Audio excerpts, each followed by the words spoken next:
Hello students, આપણે unit 2 ની અંદર રીડ 1 આપણે પતી ગયું. આજે આપણે જોઈશું રીડ 2.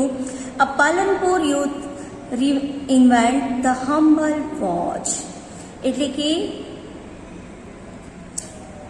પાલનપુરનો એક યુવાન એક અજાયબ ઘડિયાળ બનાવી કાઢે છે. પાલનપુરમાં રહેતો આ એક યુવાન છે જેને એક અજાયબ ઘડિયાળ બનાવી નાખી છે અને આ યુવાન છે મિસ્ટર પ્રણવ મિસ્ત્રી, જે પાલનપુર ગુજરાતના વતની છે અને એમને એક અજાયબ ઘડિયાળ બનાવી કાઢી જેને આજે આપણે ડિજિટલ વોચના નામથી ઓળખીએ છીએ વિદ્યાર્થી મિત્રો. અને તે શું છે એના જીવન વિશે અથવા એમને શું સંશોધન કર્યું, કેવી નાના ઘરમાંથી આવીને આજે એમની નામના ભવિષ્યમાં અતિ ઉપયોગી નીવડનાર ઘડિયાળ એવી શોધી સમગ્ર વિશ્વમાં એમને પોતે એક નામ કાઢ્યું છે. અને એવા યુવાન વિશેનું આ લેસન છે. તો now let's start our lesson. Pranav Mistry અને nature native of Palanpur. Pranav Mistry, a native Palanpur, North Gujarat, showcased the impossibility futurized watch gear to the world. હવે તમે વિદ્યાર્થી મિત્રો પાટણ તમે સાંભળ્યું હશે મહેસાણા બાજુ, ત્યાંથી આગળ આપણે જઈએ એટલે કે આ પાલનપુર આવે છે. અને આ પ્રણવ મિસ્ત્રી છે એ મૂળ પાલનપુરના વતની છે અને પ્રણવ મિસ્ત્રીએ અશક્ય લાગતી એવી ભવિષ્યની ઘડિયાળ ગિયર સમગ્ર વિશ્વ માટે રજૂ કરી છે, જેનું ગિયર નામ આપેલું છે. Mistry is the head of think tank team Samsung Research America, who had designed the digital watch that lets you check messages with a glance or make conversations 007 style. એટલે કે જે આ પ્રણવ મિસ્ત્રી છે, જે પ્રણવ મિસ્ત્રીએ સેમસંગ રિસર્ચ અમેરિકા જેની એક think tank team જે ટુકડી છે એનો વડો છે, તેને એક ડિજિટલ ઘડિયાળ બનાવી છે જેનાથી તમે એક જ નજરમાં સંદેશાઓ ચેક કરી શકો છો, તેમજ 007 સ્ટાઇલમાં વાતચીત પણ કરી શકો છો, જેમ આપણે મોબાઈલમાં કરીએ છીએ તે રીતે એમને આ ડિજિટલ વોચ આપણે નામ આપીએ છીએ તે એમને શોધી હતી. With gear you are able to make calls and receive calls without even talking your phone out of your pocket, said Pranav Mistry. આ એમને પહેરેલી પણ છે જો આ ડિજિટલ વોચ. અને પ્રણવ મિસ્ત્રી કહે છે કે ગિયરની મદદથી તમે ખિસ્સામાંથી ફોન બહાર કાઢ્યા સિવાય જ કોલ પણ કરી શકો છો, તેમજ મેળવી પણ શકો છો. બરાબર, અત્યારે તમને ખબર જ છે ડિજિટલ વોચ ઘણા વિદ્યાર્થીઓ યુઝ પણ કરી હશે. અને ડિજિટલ વોચની અંદર એટલું બધું આ પ્રણવ મિસ્ત્રી જ આપણે શોધી છે, જેમાં આપણા માટે ખૂબ જ ગર્વની વાત છે વિદ્યાર્થી મિત્રો. અને એનાથી તમે ઘણું બધું કામ પણ કરી શકો છો, જેમ કે ફોન કરી શકો, તમે કેલ્ક્યુલેટર ચલાવી શકો, ડિજિટલ વોચની અંદર તમે ફોટા પણ પાડી શકો અને બીજું પણ ઘણું બધું તમે ડિજિટલ વોચની અંદર વાત કરી શકો છો, કોલ કરી શકો છો, કોલ રિસીવ પણ કરી શકો છો. એટલે કેટલું બધું કામમાં આવે છે આ વોચ. વિધાઉટ મોબાઈલ તમે ઘણું બધું એમાં કામ કરી શકો છો. તો આપણા માટે પ્રાઉડ ફીલ કરાવે તેવી વાત છે. When he was about 11, he એટલે કે પ્રણવ used to say, હું મોટો થઈને બહુ નામ કમાઈશ. એટલે કે જ્યારે તે પ્રણવ મિસ્ત્રી લગભગ 11 વર્ષનો હતો ત્યારે તે કહેતો કે હું મોટો થઈને ખૂબ જ નામ કમાઈશ. When I grow up, I will earn a lot of fame. એટલે કે જ્યારે હું મોટો થઈશ ત્યારે હું ખૂબ જ માન અને પ્રતિષ્ઠા મેળવીશ. said his father Kirtibhai. કીર્તિભાઈએ કહ્યું કે એવું એ કહેતો હતો. He never knew it will be so soon. પણ અમને ખબર નથી કે આ આટલું બધું જલ્દી આવી જશે, જલ્દી થઈ જશે. Pranav was like any other child, but his IQ powered him to the first rank in every academic year he spend in વિવિધ લક્ષી વિદ્યા મંદિર પાલનપુર. એટલે કે પ્રણવ પણ અન્ય બાળકો જેવો જ હતો, પરંતુ તેને જે બુદ્ધિ અંક હતો તેને પાલનપુરની વિવિધલક્ષી વિદ્યા મંદિર ખાતેના દરેક અભ્યાસના વર્ષે તેને પ્રથમ ક્રમે જ અપાવ્યો હતો એના બુદ્ધિલંશે. He was good in every activity. એ દરેક ક્રિયાની અંદર પારંગત હતો. Be it studies, music, sings or sports, play badminton, said the proud father. એના ગૌરવાન્વિત પિતાજીએ કહ્યું કે તે દરેક પ્રવૃત્તિમાં નિપુણ હતો. તે પછી અભ્યાસ હોય, સંગીત હોય, ગાયન હોય કે પછી રમત, અને એમાં પણ ખાસ કરીને બેડમિન્ટન પણ એ સારી રીતે રમી લેતો હતો. He studied in the mother tongue Gujarati and later joined Nirma University, Ahmedabad for his BE in computer engineering. એને તે માતૃભાષા ગુજરાતીમાં જ ભણ્યો છે અને ત્યારબાદ કોમ્પ્યુટર એન્જિનિયરિંગમાં સ્નાતક થવા, BE એટલે કે સ્નાતક થવા, બેચલર ઓફ એન્જિનિયરિંગ થવા માટે અમદાવાદની નિરમા યુનિવર્સિટીમાં તે જોડાયો. He went on to complete his post graduation industrial design from IIT Mumbai.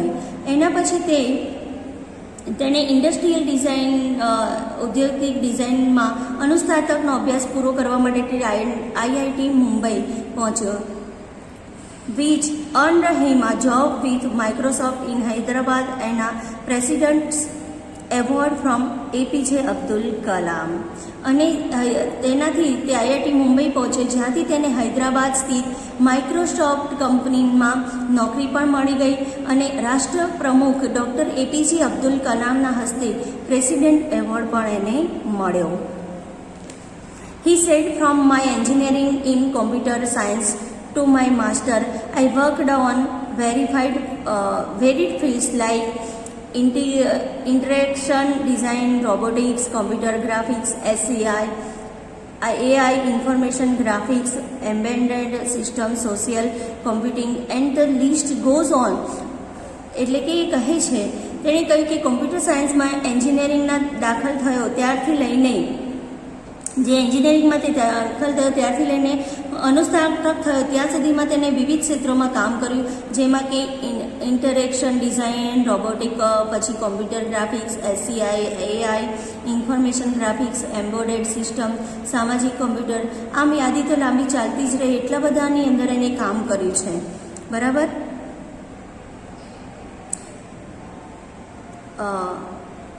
I explored the fields with different projects and research paper. અને here are some of my project in briefs. મેં જુદા જુદા project અને સંશોધનો ઉપર લેખોથી અનેક ક્ષેત્રો તપાસી. આ રહ્યા મેં હાથ ધરેલા કેટલાક પ્રોજેક્ટ સંક્ષિપ્તમાં. ટેલીટચ, આ ટેલીટચ એનો એક પ્રોજેક્ટ જે એને હાથ ધર્યો હતો. Teletouch lets you touch and control things from a distance.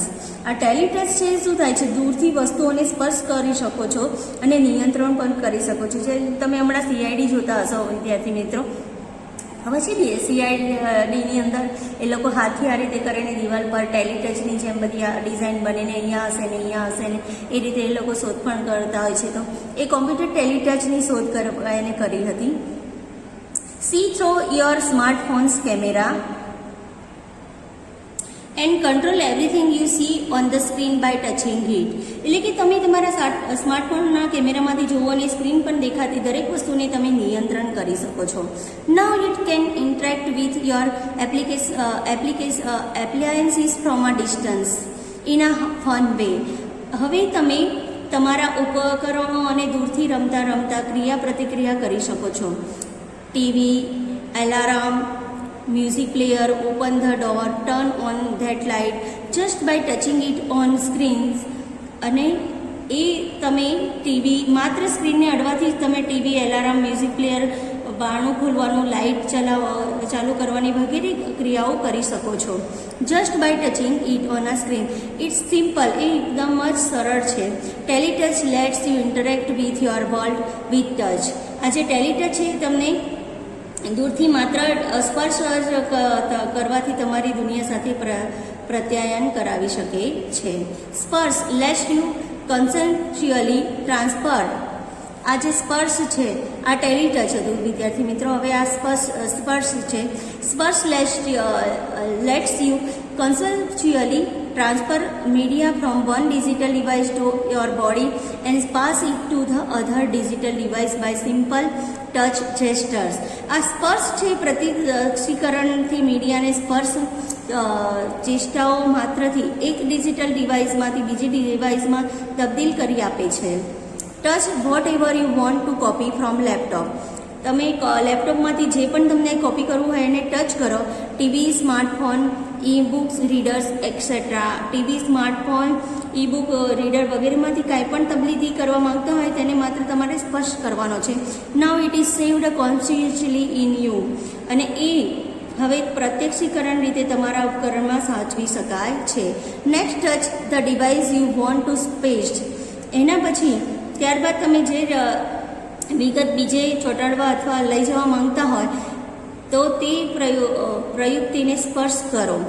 સ્પર્શ uses touch based interaction and indication for what to copy from where and where to pass it on. એટલે કે આ સ્પર્શ શું કરે છે?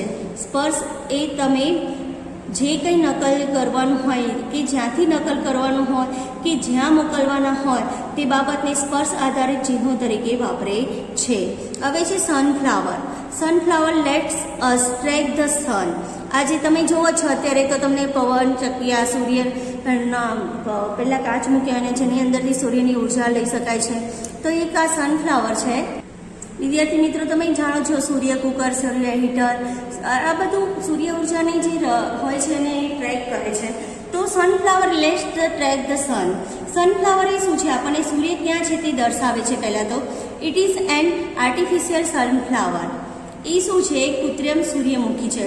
With simple of M 741 circuitry and photo sensor, he has created a sunflower which would move with the sun. એટલે કે sunflower શું છે? એ તેને સાદા OPAMP741ની સર્કિટ અને ફોટો સેન્સર્સથી સૂર્યમુખી બનાવી છે જે સૂર્યનો માર્ગ દર્શાવે છે. થ્રો લેટર છતાંય પાછળથી the concept was very effectively used in solar panels at his institute, as the panels could get the most efficient angle each time. અને આ જે પાછળથી આ વિભાવના ખૂબ જ અસરકારક રહી અને તેથી સંસ્થાની સૌર પેનલ્સ જે હતી, સૂર્ય ઉર્જાનો સંગ્રહ કરનાર જે આપણે સોલર પેનલ કહીએ છીએ, માં વપરાઈ કે જેથી દરેક સમયે આ પેનલ ખૂબ જ અસરકારક પરિણામ આપે છે અને એ રીતે સૂર્ય સામે રહી શકે છે ખૂણાથી પણ, અને એ ખૂબ જ અસરકારક હતું. આ એના પછી જ આપણે સોલર પેનલ શોધી. પહેલાં સનફ્લાવર શોધાયેલું વિદ્યાર્થી મિત્રો, જે પ્રણવ મિસ્ત્રીએ એના પર કામ કરેલું હતું. હવે છે સિક્સ્થ સેન્સ. સિક્સ્થ સેન્સ એ શું છે? દરેકની અંદર એક હોય છે સિક્સ્થ સેન્સ, જે આપણા હાવભાવને સંકલિત કરી શકે છે. તો sixth sense is a wearable gesture interface that augment the physical world around us with digital information and let us use natural hand gesture to interact with that information. એટલે કે six sense કે હાવભાવથી સંચાલિત પહેરી શકાય એવું સાધન અથવા અહીં ઘરેણું છે કે જે આપણી આસપાસના ભૌતિક જગતમાં ડિજિટલ માહિતી ઉમેરી છે અને તે માહિતી આદાન પ્રદાન કરવા આપણે સ્વાભાવિક રીતે હાથથી કરાતા હાવભાવનો ઉપયોગ કરી શકીએ છીએ. By using a camera and a tiny projector mounted in a pandemic like wearable device, sixth senses that what you see and visually augment any surface or object we are interacting with. એટલે કે આપણે જોવા જઈએ તો camera અને projector fit કરેલ હોય તેવા લટકણિયા જેવા પહેરી શકાય તેવા ઘરેણાનો ઉપયોગ કરીને તમે જે જુઓ છો તે સિક્સ સેન્સ જોઈ શકે છે અને આપણે જે સપાટી કે સાધન ઇલેક્ટ્રોનિક જે ગેજેટની આદાન પ્રદાન કરતા હોઈએ તેને આપણે જોઈ શકીએ છીએ તે રીતે ઉમેરે છે. It projects information into surface, walls and physical object around us and lets us interact with the projected information through natural hand gestures. એટલે કે તે માહિતીને આપણી આસપાસની સપાટીઓ, દિવાલ અને ભૌતિક વસ્તુઓ પર પાડી બતાવી શકે છે અને હાથમાં હાવભાવ દ્વારા આપણે જે હાથમાં હાવભાવ કરીએ છીએ તેના દ્વારા હાથના હલનચલન દ્વારા કે જે તે પદાર્થના વ્યવહારથી આ રીતે પાડેલી દર્શાવાયેલી માહિતી સાથે આદાન પ્રદાન કરી શકીએ છીએ. Sixth sense attempt to free information from its confines by seamlessly integrating it with reality and thus making the entire world your computer. એટલે કે આ રીતે આપણે જોઈએ તો જ્યાં પણ સિક્સ સેન્સ જ્યાં પણ માહિતી સંગ્રહિત હોય ત્યાંથી સાતત્ય રીતે જે પણ માહિતી વ્યવસ્થિત હોય એને વાસ્તવિકતા સાથે અનુબંધ જાળવીને મુક્ત કરાવે છે અને આ રીતે સમગ્ર વિશ્વને તમારા કોમ્પ્યુટરમાં રૂપાંતરિત કરી શકે છે, જે આપણે અત્યારે કરીએ છીએ વિદ્યાર્થી મિત્રો. તો આ બધું જે આપણે હાલ કોમ્પ્યુટર, ડિજિટલ વોચ અને અમુક ટચ સ્ક્રીન દ્વારા જે પદ્ધતિ થઈ રહી છે એના જે સંશોધન કરનાર અથવા જેની એની અંદર કામ કર્યું છે તેવા પ્રણવ મિસ્ત્રીને આપણે ક્યારેય પણ ભૂલાવી શકીએ નહીં. તો એના ઉપર આપણને ગર્વ હોવો જોઈએ. અહીં આપણું આ લેસન પણ ખતમ થાય છે. ઓકે.